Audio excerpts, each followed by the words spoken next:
how y'all doing out there, what's happening. So that video gonna be about Joey Reid, old Joey Reid, trying to say hip hop belongs to everybody. It might now be like a Coca-Cola on the smile, but that wasn't always the case. I like to enlighten folks. Black folks created hip hop 50 years ago.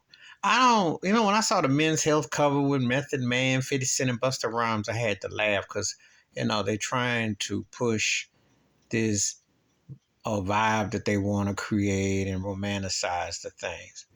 It was a scary art form, and white folks didn't know how to react of a certain age. Now we go back to Rappers Delight, that's one thing, but let's even talk about Rappers Delight. Let's talk about, even though Sugar Hill Gang, people make them out Milli Vanilli-ish and clown it. It's one of the greatest songs ever, period, no matter what the genre. Now, the other thing about the song, that it was the record company was Sugar Hill Records, a black woman, Sylvia Robinson. See, the thing is this. When you have, and you go back, Run DMC were like the Beatles of hip hop. They had to break barriers. Remember, back then, there weren't but so many acts. So when they were hitting, they had to battle the likes of the Rick Jameses, the Lionel Richies, the Princes, the Michael Jacksons, okay? They were battling legendary black acts just to get heard on radio, let alone deal with white. So they had a double edge to have to come up big, okay? People forget that, how they had to break not only the and they had to deal with black radio because there was resentment that the sound and everything was coming. It was a change, okay? By the time you get to the Public Enemy, time you get to the NWA, black bass. As a joke, Vanilla Ice got the budget, and he got in as a countermark to Hammer and stuff. But it was we got to find somebody way, obviously third base and so on. The thing is this: if black folks didn't put hip hop over, it wouldn't gone over like it did. It was done through black culture, okay?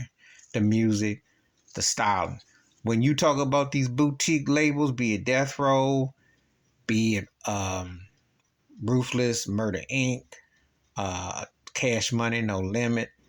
I mentioned Death Row. You talk about some of these labels, different labels, Rap a Lot. You can go on. What Luke Campbell was doing was black bass.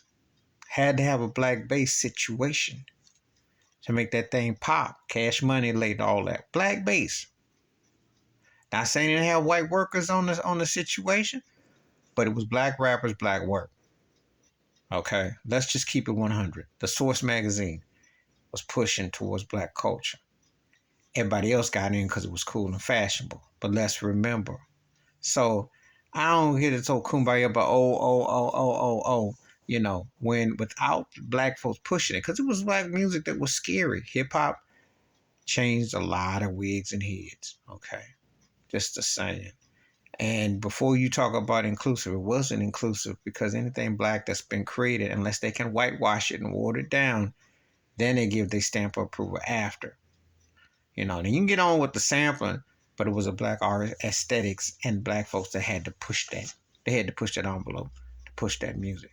Please like, subscribe, open thoughts, comments, and I do respond. Thank you. Wash your hands, keep your mind clear, watch out for another share if you like, and I'm out. Peace.